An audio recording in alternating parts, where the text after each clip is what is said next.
Well, good evening, everybody. Thanks very much for joining tonight's webinar on making regenerative agriculture work for dairy farmers. I'm Jake, and I work for Regenerate Outcomes. For those of you who haven't heard of us before, we support farmers to grow profits and improve crop and livestock performance through expert mentoring in soil health.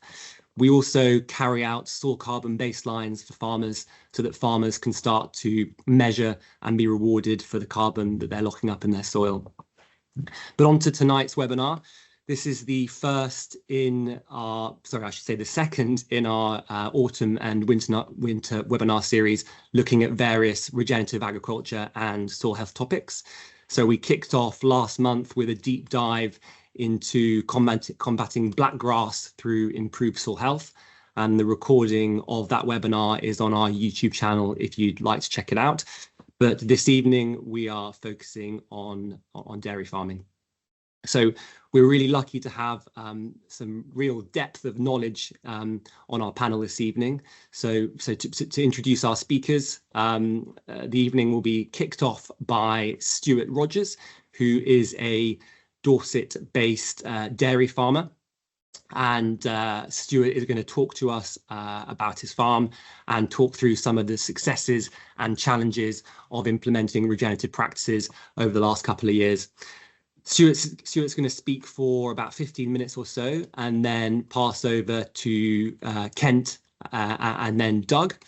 Kent and Doug work for Regenerate for Understanding Ag, who are a group of experienced regenerative farmers led by Gabe Brown and Dr. Alan Williams.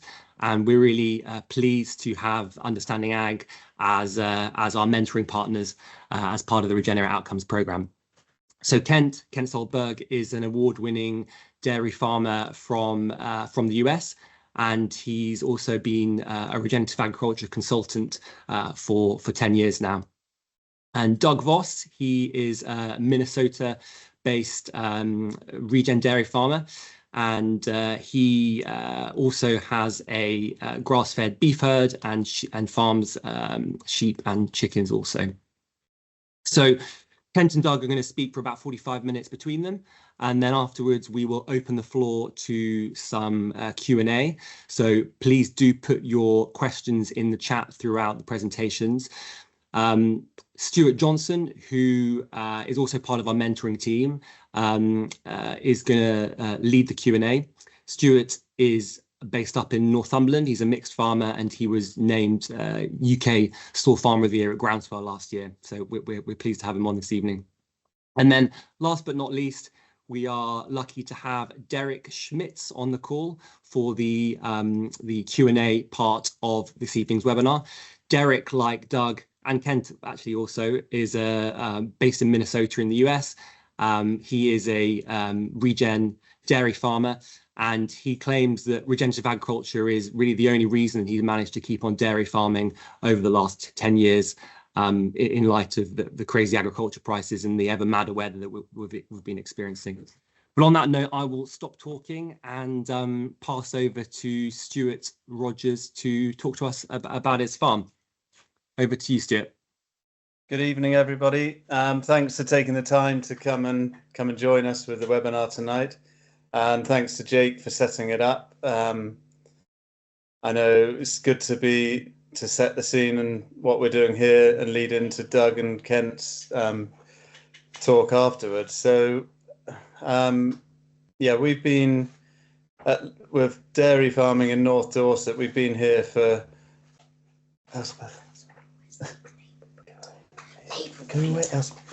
Sorry, my daughter's just come in. Yeah, so we're tenants of the Duchy of Cornwall in North Dorset, so south in the UK. And we've been at this farm for 14 years now. We moved from Oxford to 100 miles away. Pretty good, really good move to come down. It's given us the opportunity to make things easier to have a farming future in front of us. I think that's quite important, to know your direction and know where you're sort of going and what you have time to do. So tenants of the Duchy of Cornwall, we were tenants of the Duchy of Cornwall in Oxford. we have a 36-year, or had a 36-year tenancy. We farm 300 acres. We have 250 cows, which the cows we moved from Oxford. The numbers of cows have stayed pretty static through that time, and yields have actually increased in the time we've been here. And then this summer, the Dutch have been able to give us 100 acres of extra land, which will really help. So we graze for 6 months a year. So it's important to be able to have that grazing area and then be able to grow enough food for the cows as well. So back to the milking herd. We have 250 cows, 11,500 litres now, 4.3 fat and 3.4 protein. We calve all year round. For the last 7 years, we've been sex semen and beef only. So we're breeding from our more healthy cows, the more suitable cows for our system, from sex semen, mostly our heifers, and then we get a lot of beef calves after that. So that's really enabled us to focus a bit more on the cows we really want for our system. So then we rear the young stock on the farm. We're a closed herd.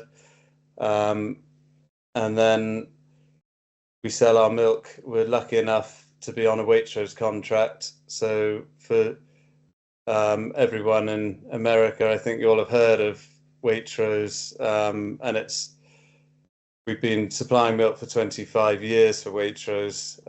So it's we're in the best of both worlds, being with the two good institutions, the Duchy and Waitrose, and the combination of the two have really helped us to get to where we are now, and to help us keep pushing forwards with the direction we're heading in. So I think we're lucky in in those two areas really. I think there's a lot of people that don't have the longevity of a tenancy to be able to plan enough, and I think that can be a limiting factor. So for us, that hasn't been there. So it's enabled us to do quite a lot of things to the farm to help with improving the farm, creating a better landscape for the cows and the health of the herd,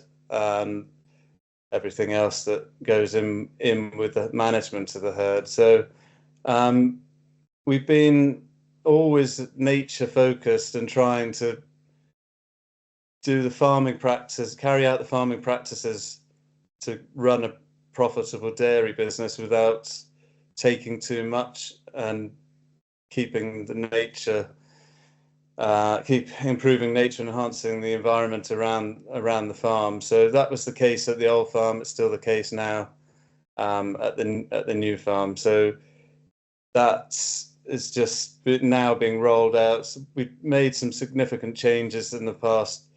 I guess we've been cover cropping for 8 years, and we've been trying to move to a more effective cover cropping, and just learn. I think we're on a journey learning. We do learn each year by doing this. So it's really good to be able to have the opportunity to try these things to move things forward. So for the cows, we've changed the management. We haven't used any fertilizer on the grazing for 4 years, and then we use the cows to manage our grazing instead of any machinery. So different practices have changed that, and I think we're getting better performance from the cows, better health. We're using far less, nearly no fly control on the cows. Wormers have been cut right back and reduced. So the other things we've introduced, we've been able to put, 3 years ago we planted hedgerows in between our grazing paddocks. So people say, aren't you actually reducing your grazing area? But we're actually increasing it, and the benefits we've seen from that are huge. So we're rolling that out. This next winter we're planting 3 more hedges through some of the grazing paddocks there. So it's just been so positive, you know, to see how that's worked for us. So, but again, that's something we're able to do because we've got this length of tenancy ahead of us, and a landowner that's able to give us the support and backing to do that. So, you know, a bit of knowledge transfer and the supply of some of the hedging and trees to make that possible. So I think where possible, you know, if grants and whatever is available to do it, then, you know, it's good to do. We have, so 300 acres with 100 more acres coming. We grow a lot of forage maize. We've been strip tilling our maize straight into the cover for the last 4 years. So we haven't ploughed anything for 4.5 years. And I think that's quite important to know when growing maize, because I think, you know, it's still seen as you have to plough to establish maize. So that's also led to reduced inputs and just a different way of growing the maize. And I think, you know, it's changed the mindset to really be able to see how to do these things, and then be brave enough and bold enough to try things. I'm pretty impulsive, so I'm not too you know, worried about. I just like to get stuck in and try things and see how, you know, we can make things progress. And we've seen some huge benefits to the soil and how the soil's improving. You know, and you can just see that just from just the way you know, we harvest the maize and the difference this autumn when it's been quite wet, you know, and how we've traveled on those fields. So you know, it's really there to see. And I think the big area is observations, and I think anyone involved with agriculture and land has the skill of observation. I think that's one of the main skills you probably need to be able to do any of this, and just be able to make, you know, see where you are year on year. And I think, you know, we can definitely see the improvements we're making. The grazing as well, you know, it's the herbal lays and the change in the cows' grazing habits. You know, it's really interesting to see that, because you kind of think a high yielding herd isn't going to be able to really graze effectively, but with the high yielding cows and the low yielding cows and then the in-calf heifers, we have a really good way around the grazing that works. I know it's not perfect and it's still quite prescriptive, and I think, you know, if you look at the adaptive grazing, which we'll be hearing about in a minute, you know, it'd be nice to be able to get more to that point, but, you know, we're sort of learning all the time, and a long way to go, but really looking forward to hearing what Kent up next and Doug have got to say. But if anybody has any questions after tonight, or just contact us through the website, which is longmorefarm.com. So I hope you enjoy the rest of the evening. I'll hand over to Kent.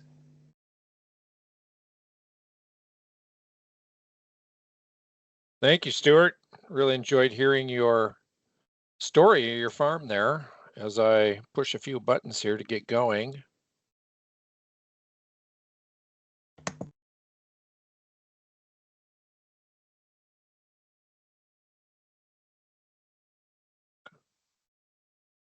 Apologies for, I'm used to using Zoom and not Teams, so there we go. Are we seeing that screen? We can see it. Ken, just need to maximize your screen and then you'll be there. Perfect. All good. There we go. Very good. All right. Well, hey, thank you all for joining us. Again, I really appreciate story of Stuart's farm there. I'm going to apologize for the accent right now. For all of us, we all have it. So, but we'll get through this together. So tonight's topic, Regen for dairy farmers. Will it hurt milk yield? That's what we want to focus about. So a little background about myself. I know Jake's already mentioned a few things. I'm in Northwest Minnesota here in the States, and we've had a mixed farm, including dairy, for over 25 years.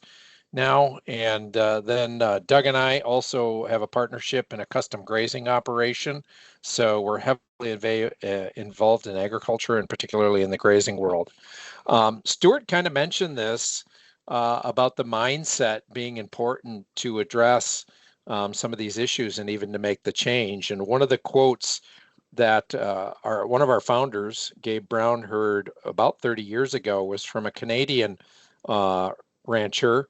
And he was at a conference and made this quote that we found quite profound. And Don said, if you want to make small changes, change the way you do things. If you want to make major changes, change the way you see things. And we're hoping tonight we can give you some information to help you see things maybe a little different, hopefully see some opportunities for your operation that you will find useful going forward. Now, we could spend our time tonight talking about how we could take the lactating herd and put them out on grazing perennials or grazing cover crops. And as one research project here in the States found, there was no significant change in milk production when they went from a silage-based ration to grazing covers.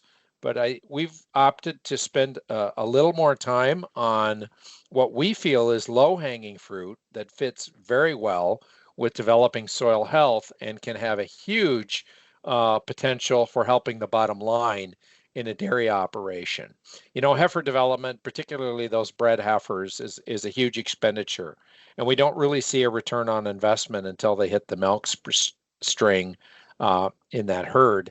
And there's a lot of expense that gets sort of buried in the other operation. But when we take a look at it, we find that heifer development is the second largest dairy herd expenditure out there.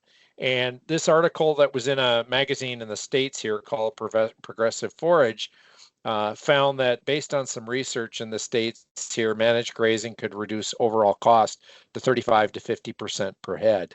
And that's a huge number in any dairy. Some of the research that's behind this and brings up the possibility of doing this. This was some work done right here in Minnesota a few years back, and they took two groups of animals.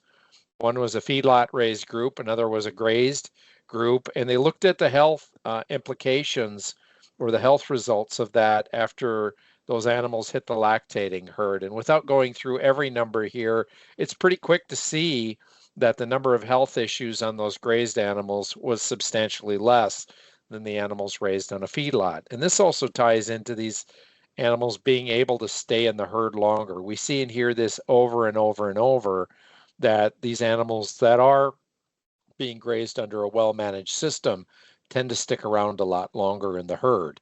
And that has significant impact on the cost of raising replacement heifers because the need becomes less over time. In fact, for a lot of farms, this has been a huge cost savings and a way to maintain profitability and stay in farming. This is a comparison of first lactation performance on heifers that came through a grazing situation. This group happened to be supplemented, and that's certainly permissible if that fits your farm and your operation, versus a confinement with a total mixed ration. We find that the average daily gains were slightly better on the grazed animals. In fact, these were all Holsteins in this particular test group of animals here. So it was actually slightly on the better side of what's considered the industry standard, at least here in the States here, of 1.8 pounds a day average gain. And then first lactation production, I apologize, it's in pounds and not liters, but what's important here is the difference, not necessarily the metric that we're using, but the difference of about 1,900 pounds more milk in that first lactation on those animals. If we look at this a little closer, like I said, there was 1,900 pounds more roughly there. If we take a $20 per hundredweight, which is how most of our milk sold here in the States, $20 a hundredweight pay price, which is pretty close to where we're at right now, there's an additional potential gross income off of each of those heifers of about 382 USD, 383 US dollars. On top of that, as we've already seen, potential for fewer health problems, lower cost to raise, and potential increase in active milking life going forward here. So some real advantages that we're seeing here. This is some data from Derek Schmidt's place, and we're going to introduce him here a little later, and he can talk a little bit more. And not to say that you're going to see numbers exactly like this, but in a case study on Derek's place, he found it was costing him 61 cents per head per day to go out and graze dry cows and heifers, and in this particular case in the winter on a cover crop. We can compare that to over $4 per head per day we often see on many dairies. And no, this cover crop didn't get the herd through the entire winter, but it did get them through over a couple months. And this was grazed earlier in the year, late in the summer, allowed to regrow and then grazed again. This is some pretty significant cost savings for any dairy out there, and we feel this has huge potential on keeping the costs down of these replacements and even dry cows that we don't often talk about in dairy management. Usually all of our focus is on the milking herd. Now, people often ask, what is the forage quality of these covers?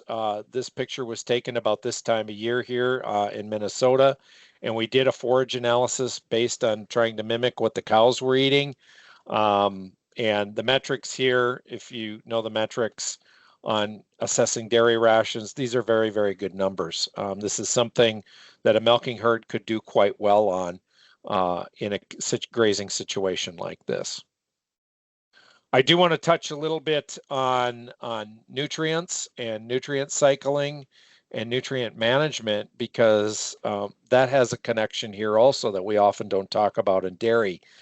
Some work from Jim Garish here in the States a few years ago, greater than 90% of the nitrogen of the feed consumed is being passed out of the cattle, greater than 90% of the Voss, and 99% of the potassium is passing right through those animals. The question then is are we capturing and maximizing that nutrients on the farm, especially with the increased cost of synthetic fertilizers going up? So we do know that pen scrapings and from slurry, 85 to 95% of the N is lost from when it exits the cow until when it goes to the field, and up to 100% of the potassium. We're not losing much phosphorus in that process at all. Whereas if the animal's out on pasture, we're capturing, especially in a well-managed or adaptive managed grazing system, excuse me, we're capturing 90 to 95% of the N coming out to the back of the animal, and upwards of 100% of the potassium coming out the back of the animal. And you can do the numbers for your own herd based on this and figure out what your potential losses are or what your gains might potentially be in your own operation. So really it's going back to this animal integration. We teach 6 principles of soil health, starting with context, keep a living root in the soil, minimizing disturbance, keeping diversity out there in plants and animals if at all possible, keeping that soil armored, and that animal integration piece. And we feel that those bred heifers or those in-calf heifers and those dry cows can become an excellent tool for doing this across the farm, because they don't have to get back to being milked 1, 2, or 3 times a day, depending on your operation. Using this adaptive grazing that we talk about here, at least once in a while during out the course of the year or every couple of years, we're going to trample some of that feed down on the ground. This is providing armor. This is helping feed the soil biology. Now, are we doing this every time we go across a paddock, whether it's in cover crops or in perennials? No, absolutely not. This is just something we do once in a while. And for many of us, including myself, we were trained that this is waste. And if we do management like this, the farm's going to go broke. It's just not going to continue as an operation. And yet when we occasionally do this across the farm, we actually find things get better, as Stuart talked about, over time. Maybe you've heard this said before, graze the best, trample the rest. It's a phrase that's been kicking around in North America here for a while. We know that most of the nutrients is in the upper third of the plant, and most of the lower digestible carbohydrates are in the lower part of the plant. And so we can feed our animals the best stuff out there, get performance on those animals, and then use this trampling effect to feed soil biology, build soil health, help improve nutrient cycling, our ability to capture and store water, even our forage quantity and quality goes up, and the health of our animals goes up. This is just some example. This is just an example of some research that was done here in the States. These are 4 adjoining farms, and it really emphasizes the value of that livestock integration, as well as being very intentional on applying most of the principles that we just looked at intentionally across most of the farm most of the time. So just to explain a little bit here, farm number 1 is a certified organic operation. It is, by the way, all 4 of these farms are adjoining farms in the same region of the country. So similar climate, similar precip, similar soil type. Farm number 1's an organic. It was an organic cash grain operation, or is an organic cash grain operation. Each of these farms have been doing these management practices for at least 10 years when this data was collected. Because it's organics, obviously they can't use synthetic herbicides and fungicides, insecticides, things like that. So they're heavily dependent on tillage for their weed management, and even to incorporate the manures that they were bringing in for fertility. Very high diversity in this operation, so 7 to 9 crops typically in a rotation. Farm number 2, the second line down, is a long-term no-till operation. Only 2 crops in the rotation. They're not certified organic, so they were heavily dependent upon synthetics in order to meet their yield goals. Farm number 3 is another conventional or commodity type no-till operation. A little broader diversity and some small use of cover crops here and there, some single species cover crop use going on there. Farm number 4 is the only one that was integrating livestock. They are another no-till operation, very high diversity, about 9 crops in the rotation. They had opted not to use synthetics for about 9 years, 10 years before this data was collected, not because they're certified organic, but because they just chose to keep those synthetics as kind of an emergency tool in their back pocket. Heavy use of cover crops in their operation. If we move a little bit right of center there in that column that says percent organic matter, farm number 1's at 1.7. Farm number 2, 1.7. Farm number 3, 1.5. Now, farm number 4 is at 6.9, but they will tell you before they started down the regenerative path, before they started to integrate livestock into their cropping system, their organic matter was at 1.5. And over time, it had grown to 6.9. As far as water infiltration rates, farm number 1 is 1.5. Farm 2 is 0.7. Farm number 3 is 0.45. Farm number 4 is at greater than 20 inches. Now, farm number 4 will tell you this is what they started out at 0.5 inches per hour. And apologize, it's not in metrics, but what's important here is the difference on what's going on. Now, this data was collected in 2016, and a lot of scientists, particularly soil scientists, would look at farm number 4 and go, wow, you've arrived. You're at almost 7% organic matter, 20 inches per hour. That's pretty similar to remnant prairie sites we see, just shortly down the road or natural areas down the road from here. But what they found when they came back 4 or 5 years later is that farm number 4 on many of these fields now is running organic matters of 9 to 11 and water infiltration rates of greater 30 inches per hour. What that tells us is we don't know what top is. We're accustomed to checking boxes in agriculture and think we've somehow arrived. But what we're finding in regenerative agriculture is no one's arrived. We're all just at a different stage of the journey. And once we determine where that is, we can assess what the next steps might be.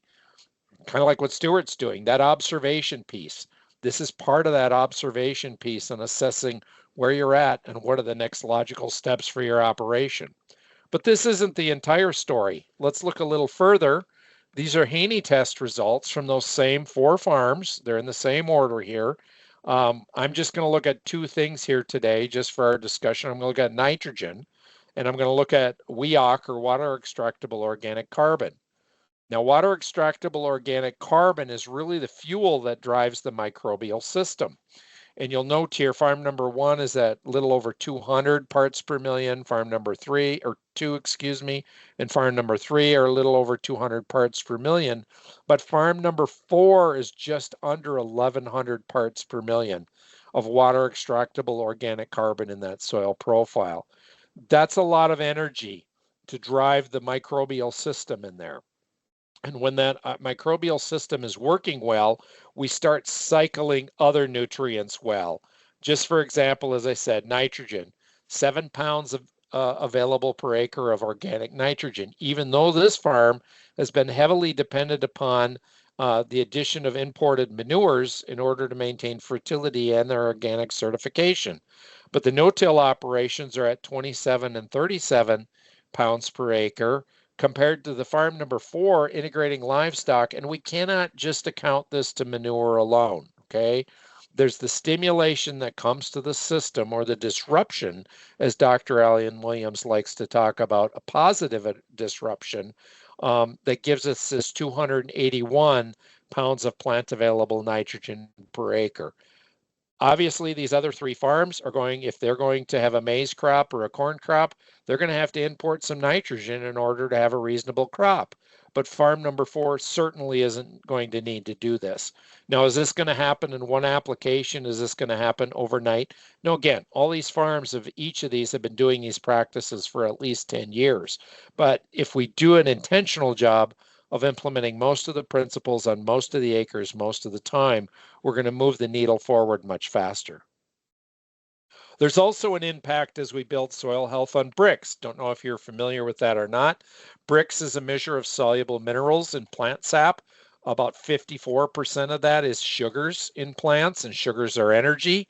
And as you can see, this isn't dairy, but if we're talking about gains on heifers or even beef animals, as that bricks moves into the double digits, we start seeing gains. And again, I apologize, this is not in metrics, but we start seeing gains up here that start to rival what we would see under a TMR ration in a confinement situation. And this is very attainable, but we can only attain this with good soil health. Now, the other reason I put this slide in here and this little picture over here is Doug and I were on a farm, a dairy farm, 2 summers ago, and they were using clipping to maintain a pasture that looked much like what we see in the picture on the right here. And the way the mower, as the mower comes to the corner of the field, it doesn't quite get the whole corner. It leaves a little piece there. Well, they had clipped the pasture and it had recovered to a point similar to this picture in here. But inside where the mower had skipped, just because of how the equipment works, that some of that grass had headed out. And we had the refractometer with us. It was a nice sunny day, because you want to measure bricks in the afternoon of a nice sunny day. We pulled the refractometer out and we measured bricks in the part that had been mowed, and everybody thought, wow, that's phenomenal feed, and the part that had some seed heads forming on it. And we asked the group in this tour, which one do you think is going to be higher bricks? Which one's going to be better quality feed? Well, lo and behold, when we measured the bricks and confirmed it, the bricks from the plants that were in the unmowed part were double what we saw in the area that was clipped.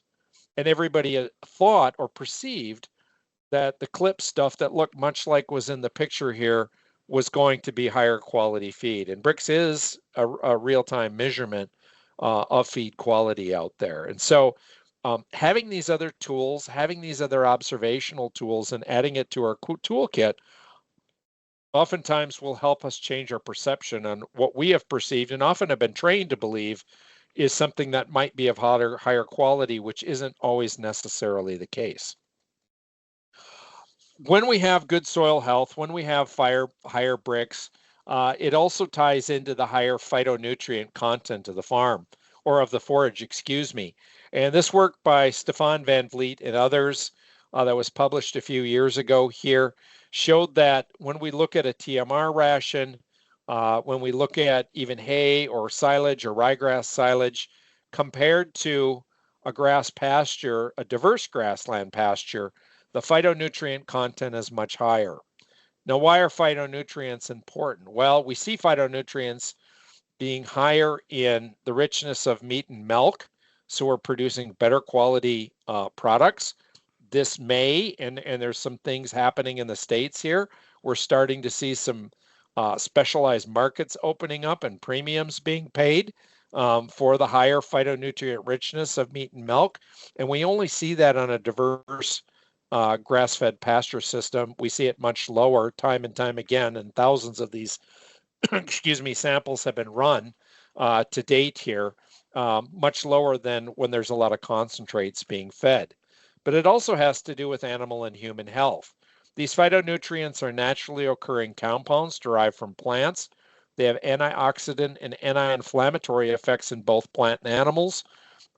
Inflammation is the cause of most chronic disease in plants and animals. So by minimizing this or fighting against this with nutrient dense or phytonutrient dense forages, we can work against that and help keep animals. This is the reason why, a big reason why animals stay in the herd longer.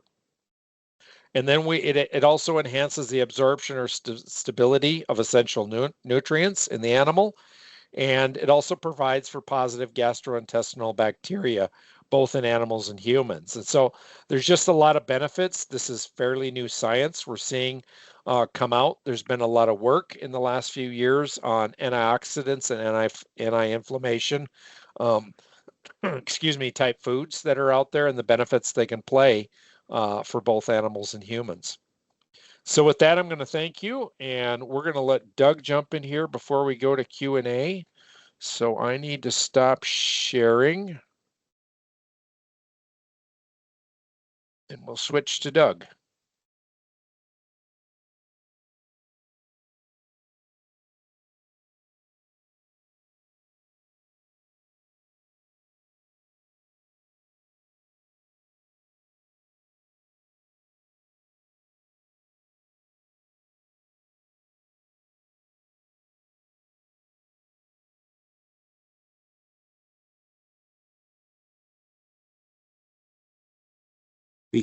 Doug, we can see your presentation, just not hear you.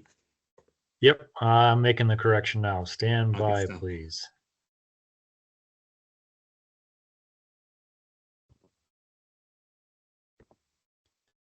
How about now? Are we looking good? Looking good. Perfect. All right, Doug Voss, like I said before, farmer also from Minnesota, just a couple hour drive south of Kent, so not quite in the permafrost as we joke with so far north in the country. Just a little shot of our third generation on our family on this particular farm site. Just a glimpse of the infrastructure, and I tell you that just because most of this infrastructure is no longer used with their current I guess management on the farm. We are now a custom grazing centered operation where we do custom grazing for both organic dairy replacement heifers and other classes of livestock and other satellite projects. The idea is just because we have the infrastructure does not mean we need to use it to achieve our goals as a farm.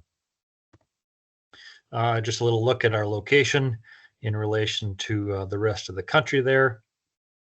And what I'm really going to look at or share with you a little more today is just a little bit of our journey in our farm and how our increased awareness of our management and the increased awareness and understanding of soil health and function has developed to what we think is a pretty good model and how we've been able to improve the farm and the business.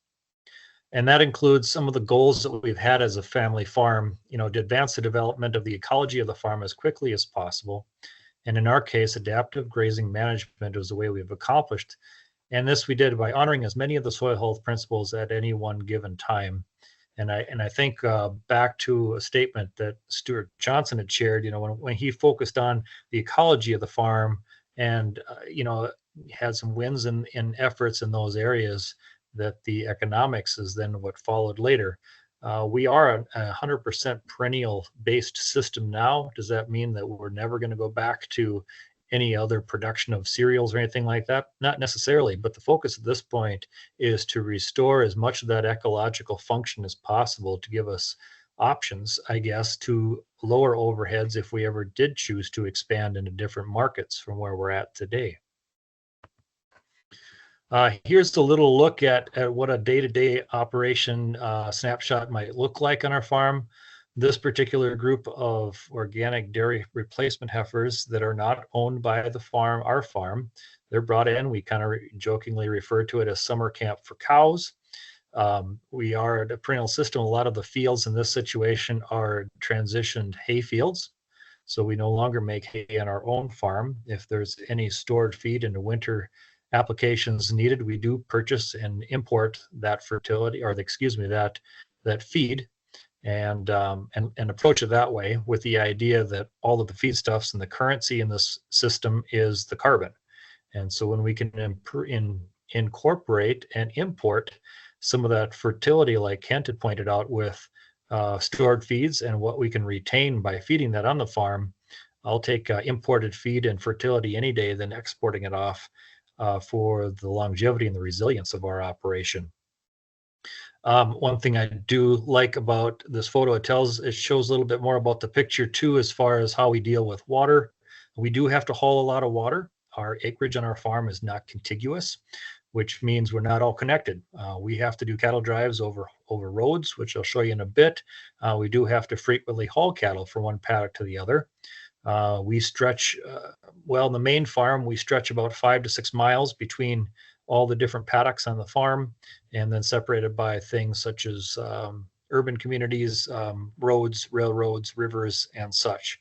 So we do haul a fair amount of water, but one of the biggest advantages of having to haul water is we can put our impact area that we typically have by fixed water points, and we can move that around wherever we see fit. The title of this slide is Adapting to the Current Conditions. You'll notice that on the right side, it looks like we've clean tilled that piece. Well, that's where we moved the cattle from. And this is a major concern for some, looking at maybe adopting some of these practices on their operations. Well, what happens if I ruin a paddock, it was one of our concerns coming into this 10 years ago. And I thought, well, the worst case scenario is maybe I have to replant a paddock or a pasture. And after 10 years of, I would say, doing what we are intentionally, how we manage now, we have yet to have to reseed or reestablish a pasture. Rest and recovery with the resilience we built in the system is how we manage that. Now, that side on the right side will come back just like the left side in time if we let nature heal herself. Another look at some of the heifers here. Note the shiny coat on the left animal here, just kind of the way the sun is glittering off of that hair coat. When you can have that oily film on animals that have diversity and well-recovered paddocks, you get a resilience and a resistance against flies that's significant. We've also increased bird populations on the farm with our management, which also takes a hand in remediating some of the effects of fly pressures. And we're moving cattle every day, maybe multiple times a day, depending on the conditions.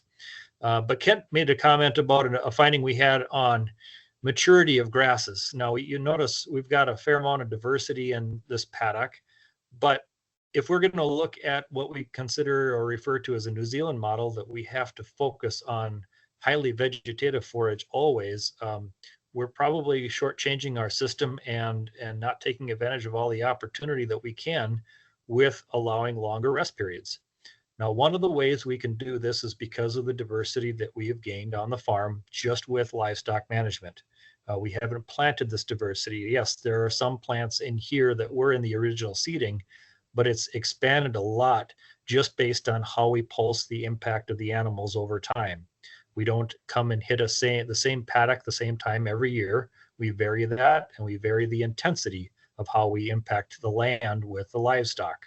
But we can achieve very suitable gains on the livestock with fairly mature forage. Again, Kent had made the comment about grazing the best and leaving the rest.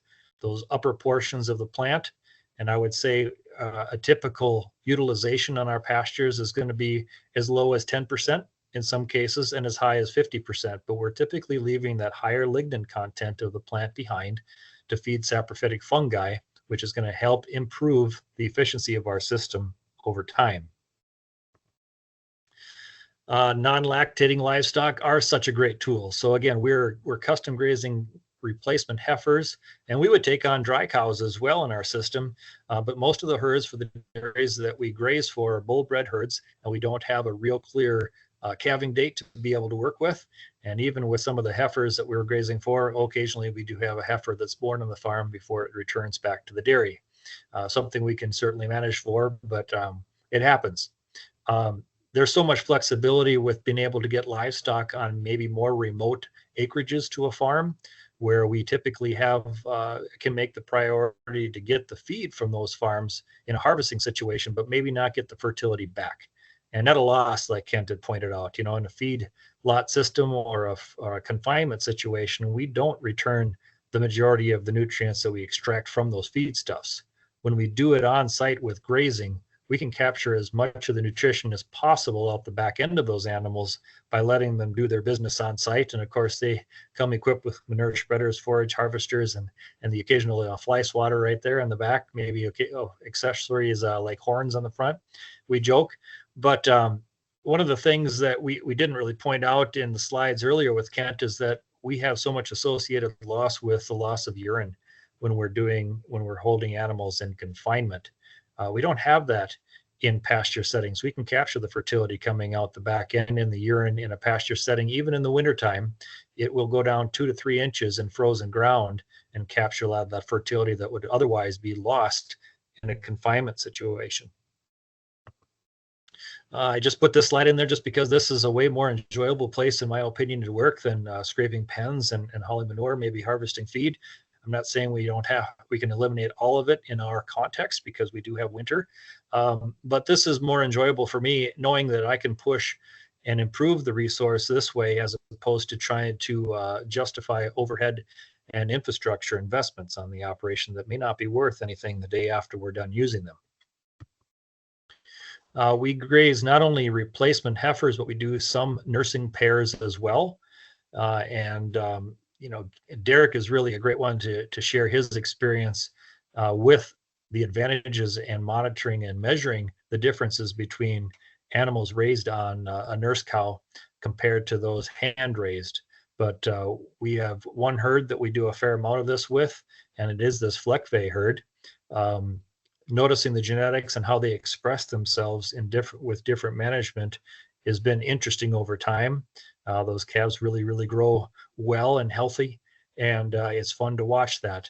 But it can be also a tool used that maybe otherwise not been used on an operation, and then always modeling our management off after nature. I mean, nature's been functioning this way for so many years. It's just been the last while that we think we have to hand raise some of these calves in order to make them work in our systems, and particularly so in dairy operations.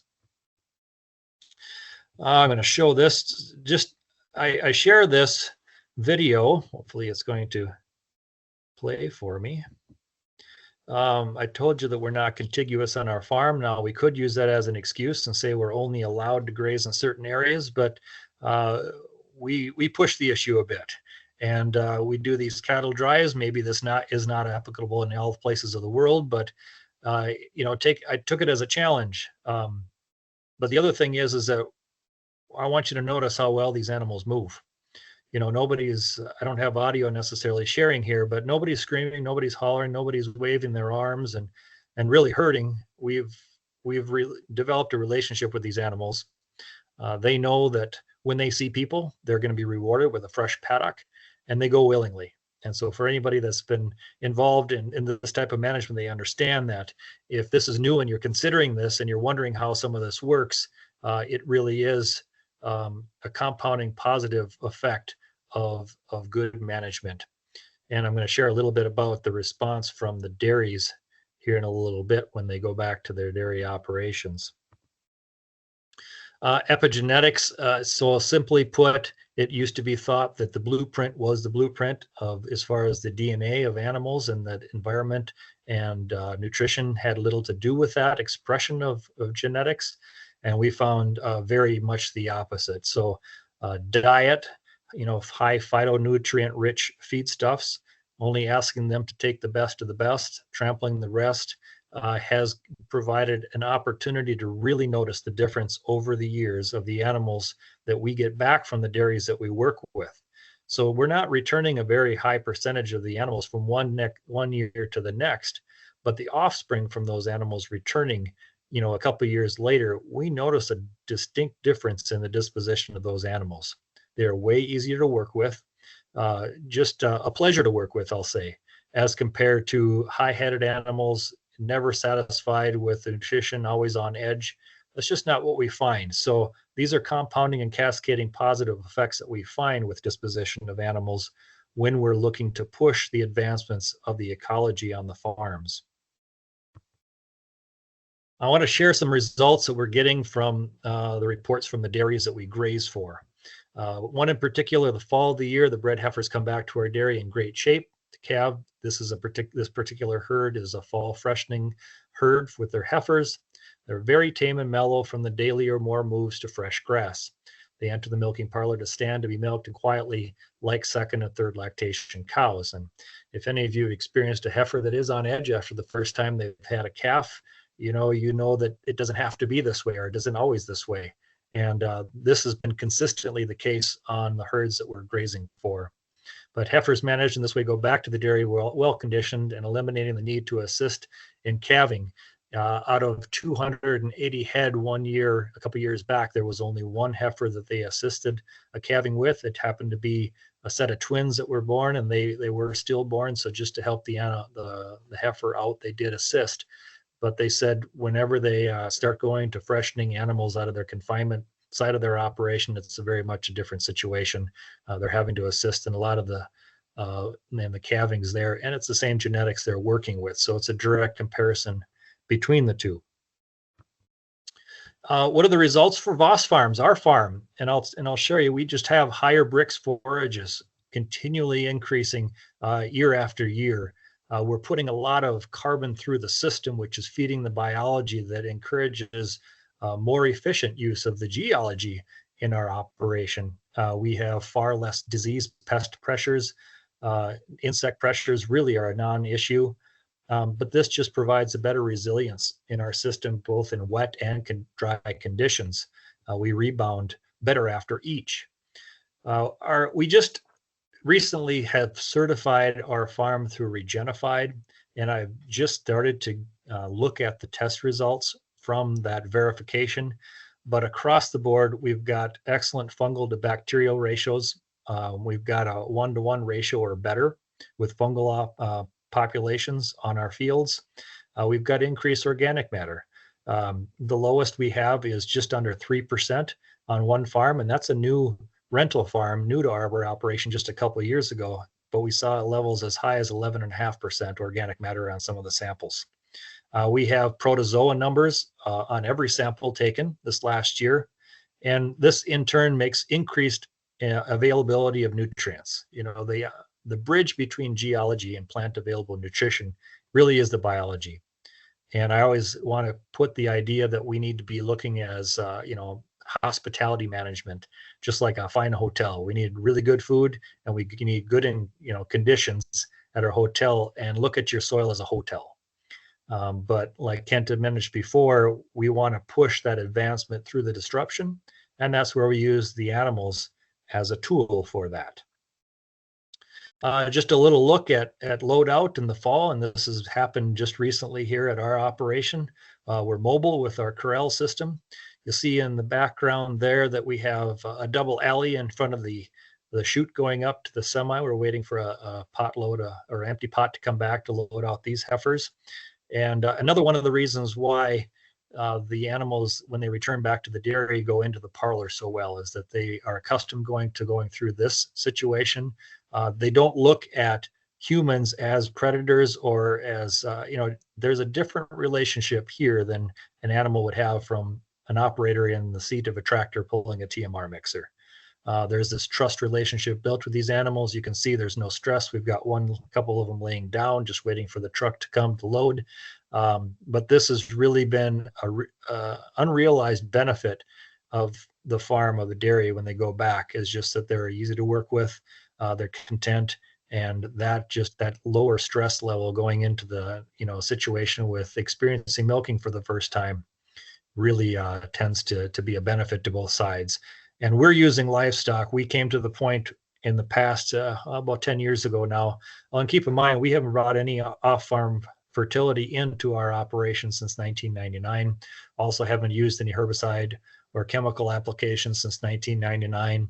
That did include some cereal and row crop production for about 10 years before we got to the custom grazing enterprise that we've developed now. And so we're not using the crutches of some of the synthetics and some operations that use. We're really modeled after nature, and we're able to advance from one year to the next.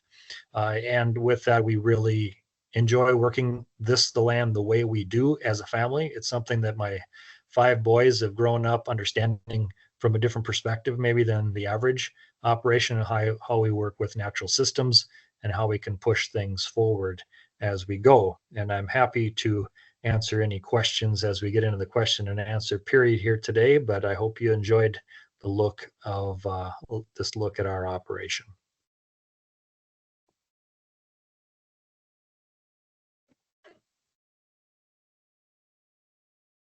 Hi everyone, thanks very much for joining us. I'm taking over here now, so we're going to field a few questions that have been coming through in the questions and answers. Fire any more through you've got, any specifics, anything like that. That's been a really interesting chat there, so there's probably bound to be a few questions in there that some people have got to understand it a bit more. The first one we've got through though comes to you, Stuart, to do with the hedges. What benefits have you seen from planting these hedges? And there was something else part of that. Why are you planting the hedges between your grazing paddocks, and have you seen some improvement in the grazing of your herd by doing so? If you can elaborate a bit more on that, Stuart, that'd be wonderful. Yeah, what I'm going to try and do is share my screen.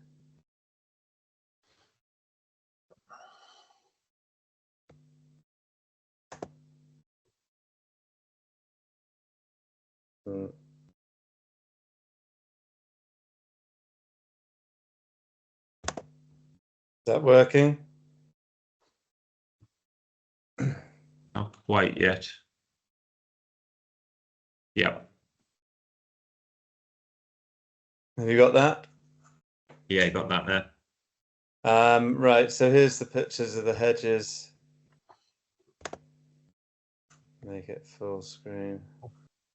Sorry, it's a bit slow. Yeah, so the idea of this is just to give us some more edible, it's a sort of edible hedge, so give us more grazing, add shade. Where we've broken the paddocks up, I'll leave it like that. Yeah, so we've broken the paddocks up with electric fences before, and now we've just done it with the hedges, and we're fortunate that the Duchy have been able to provide the trees.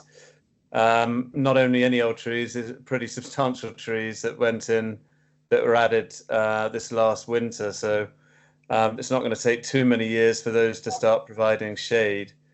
So we've now got corridors, avenues of, where we sort of like to link up the farm. So we do that with the margins around the fields, and this has given us corridors of habitat through what was a pretty plain grazing paddock before.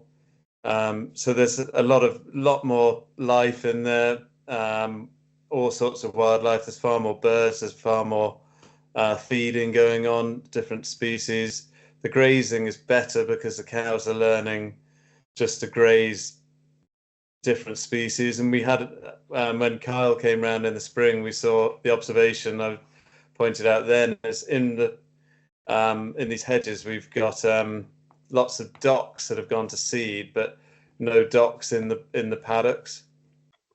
And what's happening there is the cows are learning to graze the docks because they're not getting the chance to be so selective because of the stocking density and the timing of the grazing. So I think this year they've really come on. We've been hit by drought and pest damage, but this year they've really grown on, and it's given us the confidence to roll it out and to to put it into some more fields. I know it does lock you down a little bit. You know, we're talking about adaptive and being able to change and move, but you know, these are our grazing paddocks close to the dairy, and there is that case that you're moving cows back and forth. So we don't quite have that same flexibility, I think, at this stage, if that makes sense. But yeah, it's really interesting just to see how everything moves with that. You know, when you just add, it's an enhancement that creates so many benefits for so many strands of the enterprise. So hopefully that answers the question. Stuart, can you just elaborate a little bit more on your stock and densities there when you're talking about, you know, managing your docks with that? Just, I think some people might be surprised at what sort of levels we're talking about and stuff like that. So it'd be interesting just where you're at. Yeah, so we were back in the old days, we would have been bigger paddocks, cows out there for longer periods, and then we'd put fertilizer on there. The grass would get away from the cows. We'd end up then going in with a topper, using the topper, and just use the fertilizer to grow the grass. Then we're cutting what we've grown, and it just seemed a little bit wrong to do that. So now we just have a higher number of cows just go into a smaller piece of grazing. So we can paddock those. We've got the hedges in the middle, and then we can put a nylon wire anywhere we like in there, just to give the cows that period of time in between milking to go in. And that just depends on time of year. So in the spring, when the grass is growing faster, we have more grazing open, and then later on in the year it gets harder to manage because you're giving them bigger paddocks. So as soon as you give them that bigger paddock, they could then end up being more selective. But what we're doing then is bringing a big group of high yielders in, and then the low yielders, a smaller group, they come in, and then after that the in-calf heifers follow, and everything that's been left by the milking herd then is just perfect for the heifers. So they just come in and just completely clear it up, and then by creating more paddocks, we've given ourselves far more grazing, so then we have more rest periods after that. So then, where before we were using machinery to manage the paddocks, now we're using the cattle. They're our primary management tool, and not only that, we're getting far better results. We're spending less money on them, getting better growth rates, 0.8, 0.9 on our in-calf heifers through the growing season, and then less money on wormers and fly control. So it's all, the benefits are everywhere, and it's, you just see observations, and quantifying different things is, but easy to sort of see. So yeah, pretty pleased with it, really. Awesome. Doug, I'm going to bring you in here as well, because this is relevant to a question that's been fired towards you. If you use no herbicides, are you suggesting that all weed issues are dealt with simply by grazing? So I think we can bring everyone in on this to hear what weeds are a big problem on a lot of farms. So it's a good challenge for you all. Yep. Well, I'll tell you our experience. So first of all, if the cattle will eat it, it's no longer a weed. It's a forage, right? So whatever we don't utilize through animals, I search to stomp out. And I use that stock density as well. So that's where, even a salt block, we do offer a free choice salt option for the animals when they're on. That's the only mineral we've been using for, probably almost 20 years now on the operation. So we don't do a custom mineral, but we do a little salt. So if we do have a patch of something that we'd rather not see grow there, we'll either move the water site there, or we may feed on it if we are doing some supplemental feeding. We've done some of that. But yeah, the stock density is our major tool for managing anything that we don't necessarily want to see growing in our paddocks. Now, this year is the first year, probably in 6 years, that we've had to do a little clipping. And when I say a little clipping, I mean 10 acres out of 600.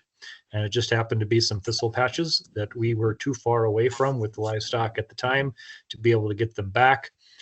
Those were just a few thistle patches. They were substantial because we did get some rain this spring, followed by a pretty extensive dry period. So it was just right conditions for those to express themselves well. But I would rather promote diversity in all species, and that includes a few of those earlier succession soil succession plants. Most of them are very, very rich in phytonutrients and very nutrient dense crops as well. So this idea of what we think we should have in our paddocks and what we think we shouldn't have maybe changes a little bit, like Kent's slide before, how we look at things and how we see things. There's a few tests we do, just crimple up some of the leaves of some of the plants that you consider less desirable and smell the aroma from those compared to some of your grass species. And that'll be a clear indication that there's some value there with that robust aroma.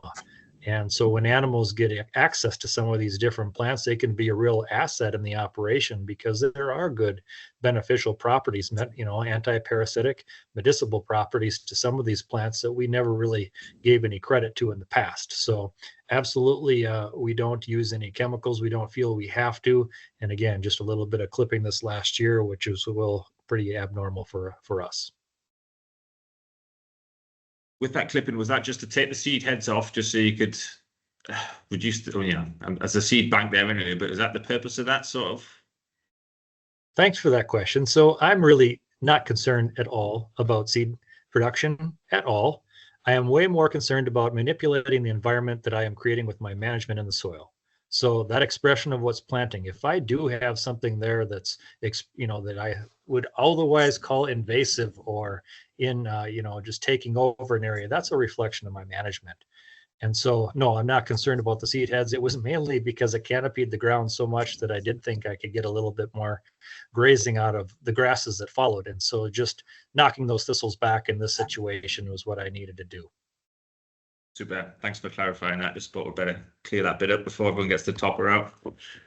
Stuart, before you disappear again, can we just loop in what trees were you putting in? That's the question that's just been fired through there. So the trees, the trees are hornbeam and oak, and then the hedge, mostly there's quite a lot of willow, poplar, maple, and then just, that's mostly it. And we're going to try and use some of the willow to set up in the new hedges as well. And the willow came about to some observations of how we saw the cows graze at our old farm. We had river meadows, and every time a willow fell into the field, the cows would just go mad for it and strip it right down. So some people wouldn't agree with putting willow and different, it's not for everyone, but from what we know the cows do, what we've seen them eat. As the hedge is established, we'll start moving the fences in and let them have the opportunity to browse it. So the idea is to be able to manage the hedges with the cows and not with any machinery. So that's the aim. That's the aim. So we'll see. Awesome. Sounds good. Sounds good. Is there any more on hedges and trees there from anyone else, from Kent, Doug, before we deviate off that subject? Well, I just want to spring. Oh, go ahead. I'll just add that we haven't planted any necessarily, but we managed for it with some existing areas on the farm, and the combination of willow. So Stuart, I love willow as well. So willow with reed canary grass is one of my favorites. The high tannins in the willow combined with the alkaloids in the reed canary grasses, I can get animals to consume way more of both when they're together.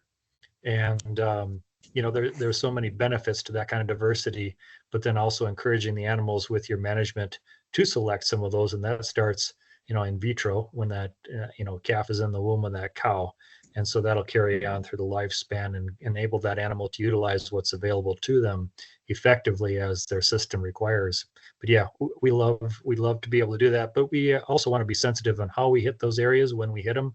And we want to promote and use our management to promote what we want to see in our landscapes, and not just a result of what we think we need based on what our perception of our livestock needs are.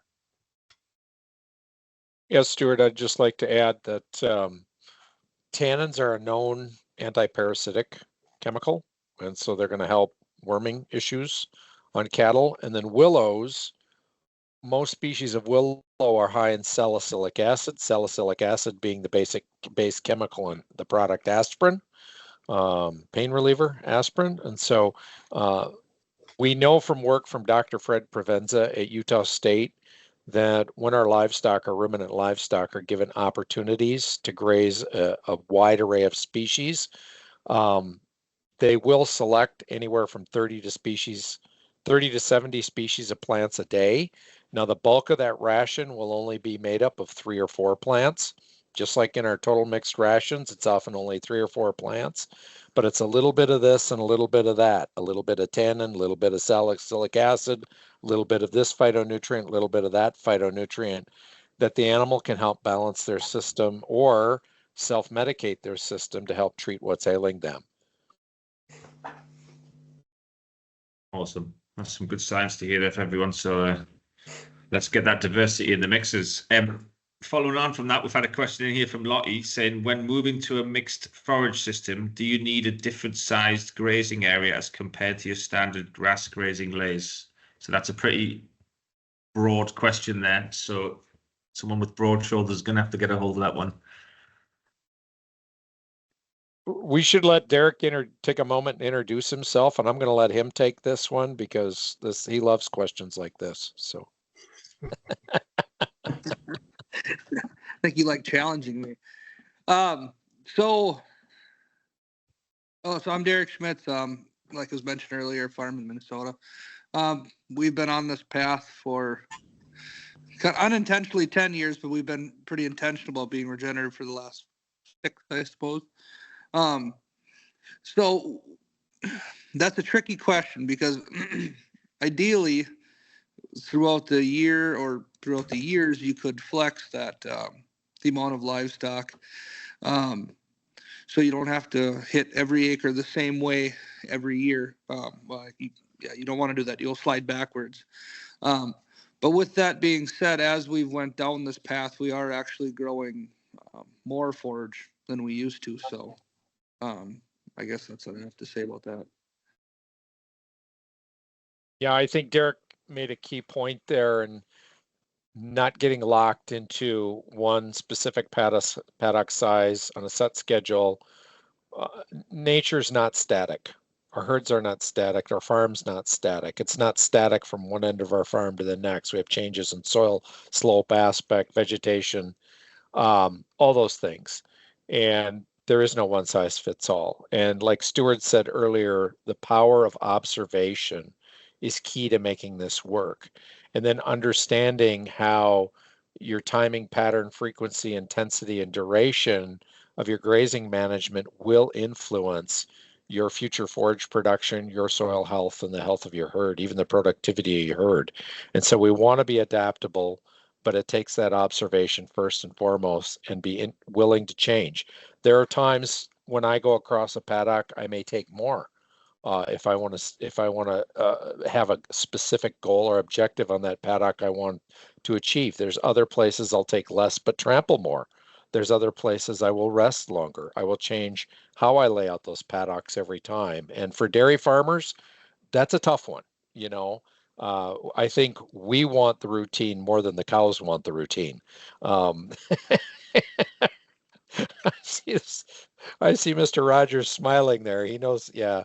We think that old Friesian or that old Holstein or Jersey needs things a certain way all the time, but she can handle a lot more, being more adaptive if we're being intelligent about it than I think we can or want to do. So it's absolutely key to avoid what Derek said there is stalling out or going backwards, because all three of us, Derek, Doug, and I, and probably Kyle now too, and even Stuart in UK, there are fielding questions from people who say, I've been doing this rotational grazing for 10, 15, 20 years, and things just aren't working like they were before. What's going on? What do I need to do? And we get that over and over again. And this is why we've got to adapt. We've got to change things up. Yeah, I'll just add to that. Well, a couple of weeks ago, we hosted a pasture walk. Doug was there, and I was telling Doug my failure this year. With the kind of conditions we had, it was a little wetter year. That was part of it. And just as our soil health improves, I didn't lay down as much forage as I should have this year and trampled as much. So we just need to adapt to that. And next year we just have to plan to lay down more, because by the time I'd come back on my grazing ground, all my armor was gone. So I just need to adapt and flex that and try harder next year, I suppose. So I might make this slightly more specific if you don't mind. Then, so for the beef men, we can ride through the different grazings and taking more than maybe should and stuff like that, because we've got time on our side that before the calf comes off, we've got a lot of time, so we can make mistakes and sort of have time on our side to repair them. With a dairy, especially a milker, you're going to see that immediately. So you guys have obviously a much better observational or results-based process to get all those results. But how do you manage that in terms of grazing and maintaining yield and ensuring, it's a very difficult balancing act, which I think over here in the UK, when we have such a prescriptive balancing act with the dairy herds, it's a very, very different system.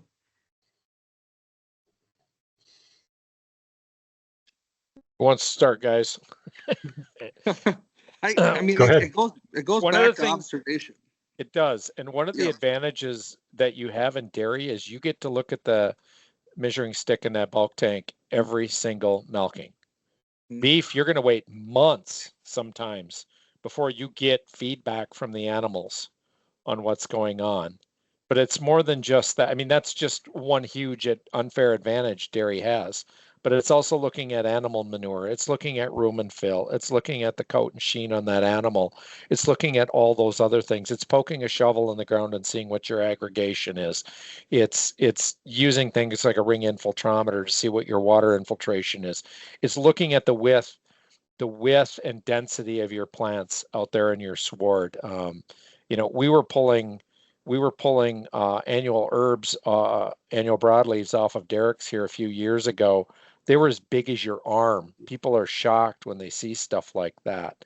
All of those observations can be added, and that's super important.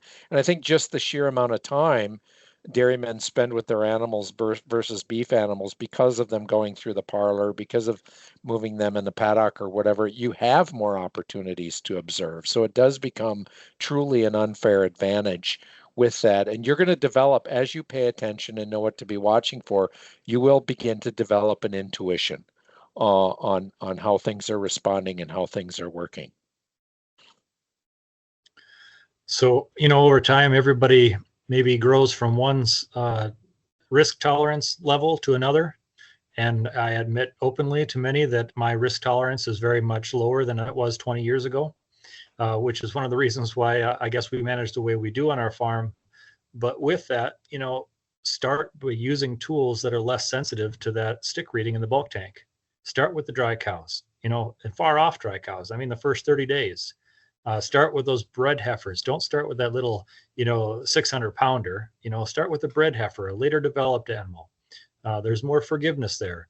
Develop your resource with those tools, with that low hanging fruit, before you start the milking string would be my suggestion. And be prepared to not do it perfect the first time, but observe the results of your management and respond accordingly afterwards. One of the, my outlook now farming compared to what it was 25 years ago is I'm looking for ways to challenge the system to learn more about the effects of my management on the day-to-day and even year-to-year.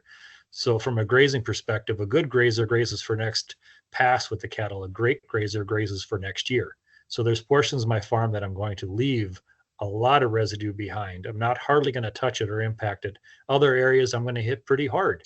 And I'm going to vary that throughout the year based on the conditions that I'm faced with and the response that I see from the resource after my management. So Doug talked about developing the resource first. I would add developing your skill set first, using those lower risk animals. And it's also going to be where you're going to see the quickest return on investment for your change in management is on those in-calf heifers, on those bred heifers and those far out dry cows. It's stunning. It is just stunning what it can do for the bottom line of the farm by doing a good job of managing those animals in the grazing herd, as well as monitoring other things. And as you build that, then as you get comfortable with it, now you can start thinking about, do I want to do, a certain group within my lactating string? Everybody's got those low producers or those late lactation cows. that may be the next step for you. It's something to think about. And there may be things just around the milking facility there that it makes sense to do it. You need to look for those opportunities and do it within your context. I would add another kind of hidden benefit that we don't think about maybe as much as we should is when you're starting with those younger animals or those dry animals or whatever, you're promoting positive epigenetics in those animals as well. And what we've found as our epigenetics and our cows have improved, we're taking out a lot of the bumps in the system. And our cows are just more resilient when it comes to fluctuating forage conditions and even weather and things like that as well. You know, Stuart, we're in a mid-continent climate here, as you saw our maps, go up on where we're located. And mid-continent climates are far more variable than, we'll just say, island geography, like New Zealand, the UK and so on. Even we go to the coast, whether it's, we just did workshops in Pennsylvania here about a month ago, or on the west slope of the Rockies in Oregon. It's far more of a consistent climate than we have. That's a huge unfair advantage you folks have over there compared to us here, where we'll go from, excuse me if it's in Fahrenheit, but we'll go 105 Fahrenheit in the summer, which is 30 some plus C, to we'll go 40, 45 below in January. That's a huge temperature swing, absolutely huge temperature swing. And our true dormancy here isn't summer, it's our true dormancy is winter, really, here, when everything's frozen.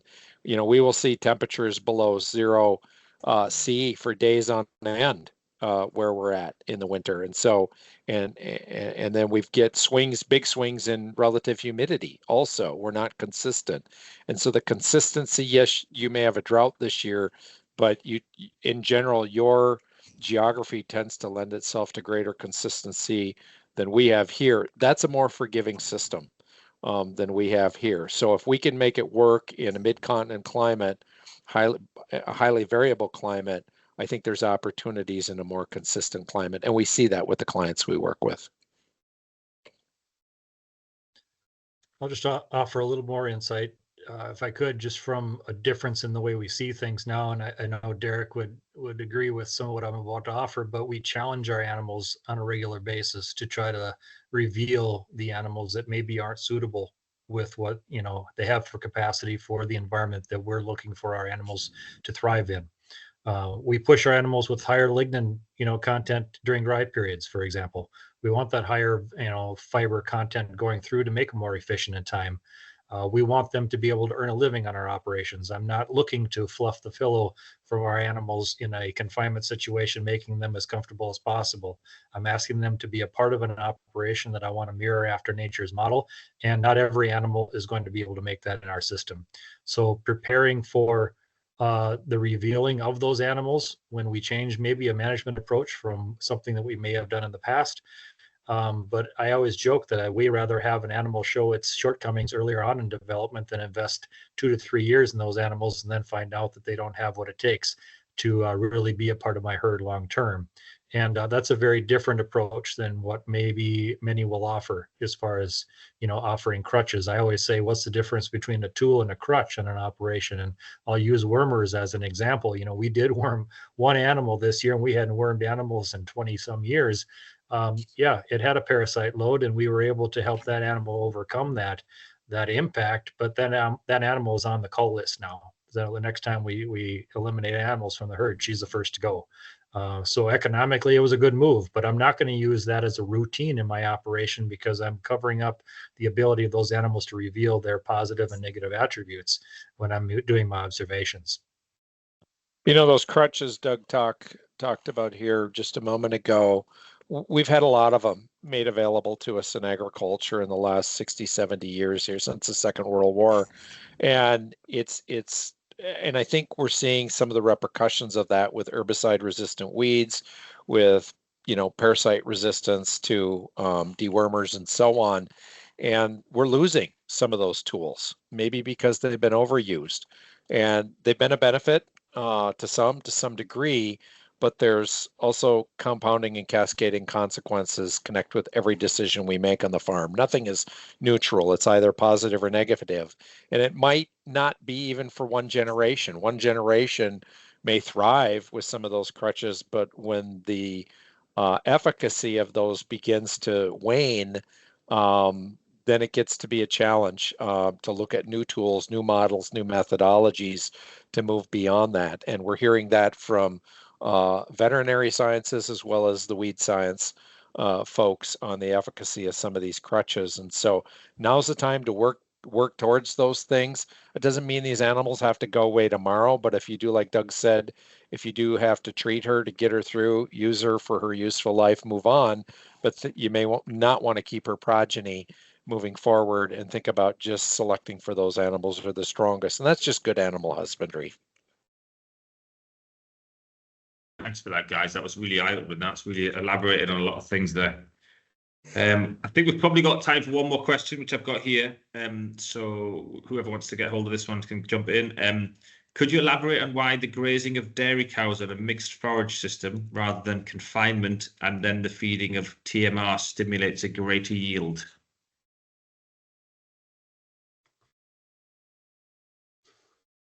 I can start. Yeah. So first, yeah, we could talk for days, right?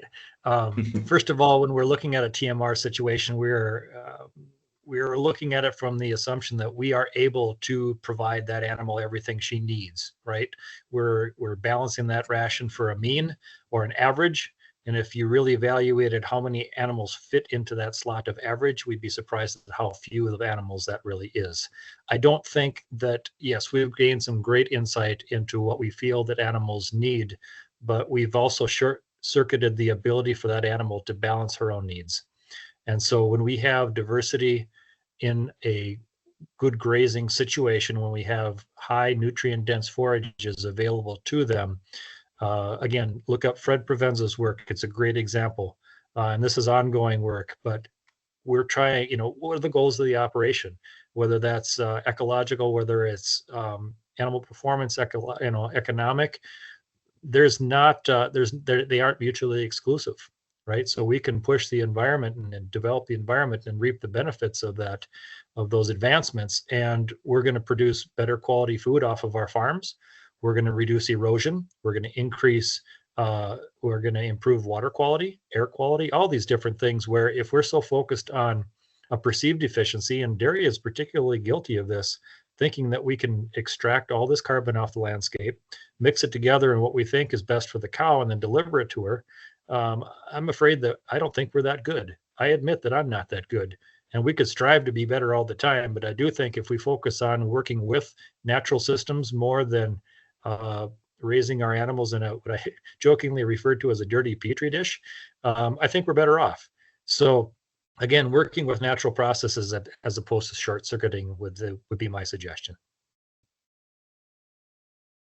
I think pretty difficult where in the UK really, because we're sort of stuck with the winter housing period, so we can't really get away from it's hard to get away from the TMR and the wind. We have to, we're taking silage, creating our winter feed, and then, I do agree we're making a better grazing animal because of the young stock grazing and how we're training them and bringing those through. It's definitely better, but it's difficult for us to get away, from especially where we are as well. You couldn't, there's no way outwintering, would work here. But for those that can do it, it's it does make life a lot easier, I think, for being able to extend your grazing season even further. But there's always a period. I think for most there's a period of housing, so then there's a period of food required to cover those areas. So yeah, tricky one. So Larry Trennell at Iowa State University here has worked with dairies for years. And what he found over the course of looking at dairies for many years, what he calls his hybrid model. And his hybrid model is confinement housing paired with adaptive grazing. And that on the days it made sense for animals to be out grazing, they were out. And on the days it didn't, they were in the confinement system. And what he found is his net profitability per cow, per acre, per yield of milk was almost consistently highest on those places. And so it doesn't have to be all or nothing. I think the propensity in dairy, particularly because of the investment we make in capital infrastructure, we feel that if we spent the money on the steel, the brick and mortar, the concrete, that we have to use it 24/7. And so a hybrid model has huge, huge merits out there. As far as the outwintering, there's been quite a bit of work in what we call the fescue belt here in the States, which is all the way into the East Coast, such as states like Maryland, Kentucky, Maryland, and up the East Coast, where they don't freeze in the winter, where they're running 38 plus inches of precipitation a year, up to 50 inches of precip. They have found some methods of, and you can look at this, Greg Hallock from University of Kentucky has really led the charge on this, has identified some ways of doing some degree of outwintering at very low density with frequent moves in order to keep from pugging up or mucking up paddocks that may be worth looking into in the UK there, and experimenting on a very small scale. Again, dry cows, far out dry cows, bred heifers, things like that, as an opportunity. And I'm trying to go fast here because I know we're at time, Stuart. So. Yeah, I agree with that. There's a farmer not far from me, 5-10 miles away, who's running a hybrid system where he started turning the cows out. Sort of, he has them in the shed, but he'll start stealing days outside as soon as he can, sort of January onwards. So he's working towards that more consistent outwinter, and it does seem to work for him. So there is obviously answers out there. It's probably been a bit more experimental, a bit more bold in what we're trying to do, I guess. So, but there is examples of it here. So, I think that's about it, though. Sadly for time, unfortunately, I think we were just starting to get going there as well. But we have run out of time. Jake, do you want to say anything else here before we finish up?